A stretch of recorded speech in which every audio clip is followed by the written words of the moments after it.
Segmen 1, penyampaian visi dan misi dengan tema pembangunan ekonomi dan kesejahteraan.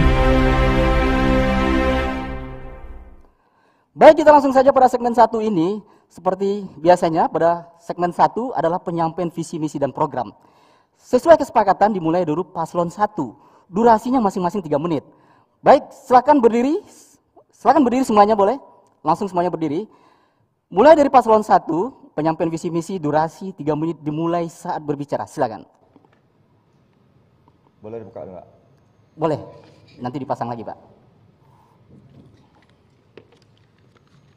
Bismillahirrahmanirrahim. Assalamualaikum warahmatullahi wabarakatuh. Yang saya hormati KPU Pesisir Selatan beserta anggota, panelis debat Pilkada Kabupaten Pesisir Selatan, calon kepala daerah dan wakil kepala daerah lainnya, moderator, pemeriksa TV, serta hadirin yang berbahagia. Seperti apa yang kami sampaikan debat pertama yang lalu, visi kami adalah mewujudkan masyarakat Kabupaten Pesisir Selatan yang mandiri, unggul, agamis, dan sejahtera. Ada 5 misi yang kami usung untuk mewujudkan visi tersebut. 1. Menciptakan sumber daya manusia yang tangguh, berdaya saing.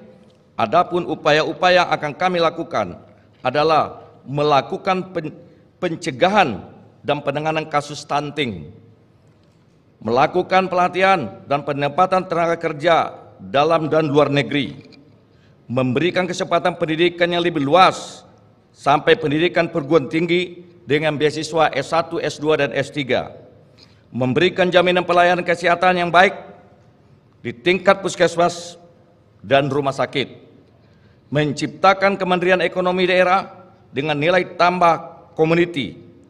Upaya-upaya yang akan kami lakukan adalah mengembangkan produk unggulan daerah seperti ikan, durian, jagung, gambir, jengkol, dan pala. Sentra pengelolaan seperti sentra batik, ikan, durian, jengkol, gambir, dan jus pala. Bantuan modal usaha mikro sebesar 10 juta. Program Nagari Hebat yaitu dengan mendorong satu negari, satu kegiatan ekonomi unggulan.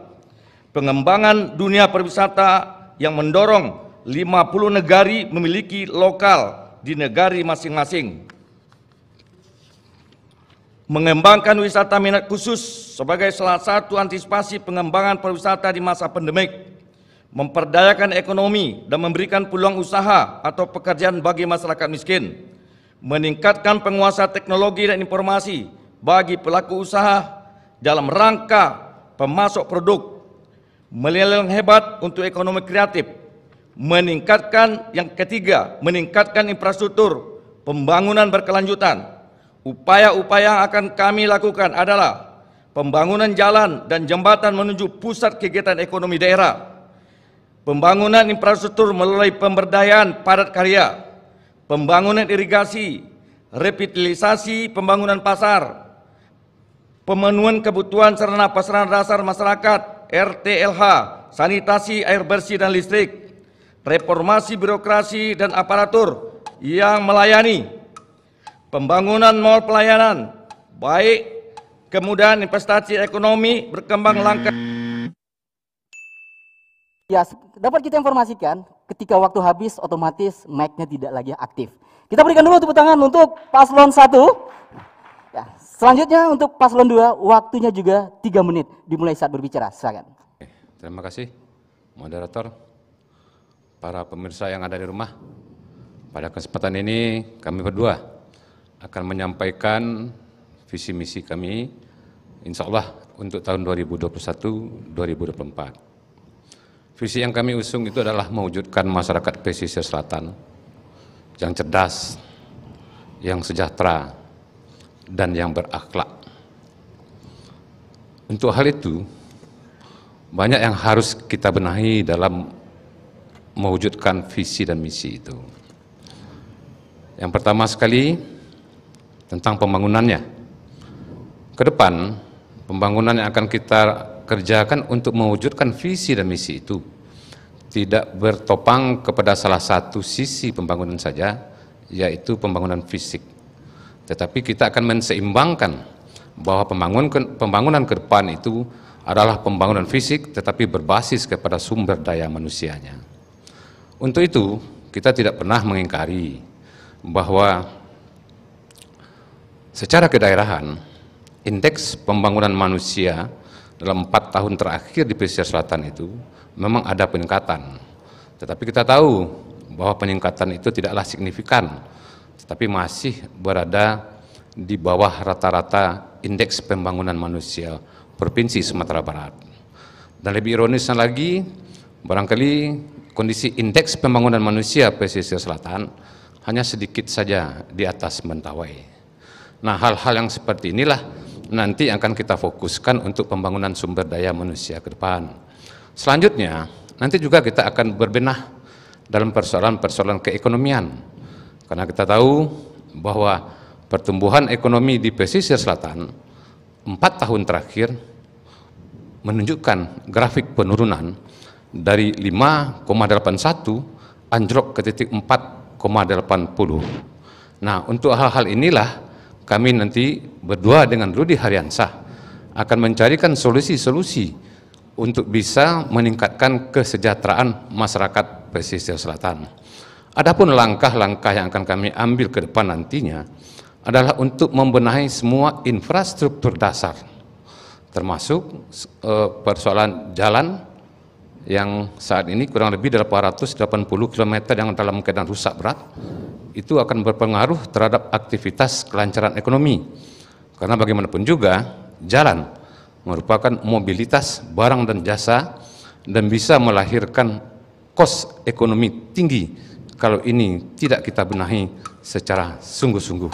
Nah, untuk itulah RA Rudy akan serius menangani persoalan-persoalan di pesisir selatan nanti. Baik, waktu habis. Berikan juga tepuk tangan untuk paslon nomor urut 2.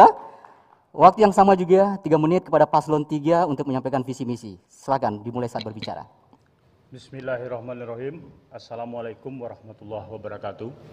Yang kami hormati Komisi Pemilihan Umum Kabupaten Pesisir Selatan beserta Panwas, para pimpinan partai koalisi dan partai pengusung lainnya, dan teristimewa buat rekan seperjuangan kami, kandidat 1 dan 2. Dan salam hormat untuk masyarakat Kabupaten Pesisir Selatan, baik yang di perantauan ataupun di kampung halaman, yang menyaksikan acara ini secara langsung ataupun nanti ditayang ulang oleh Komisi Pemilihan Umum Kabupaten Pesisir Selatan.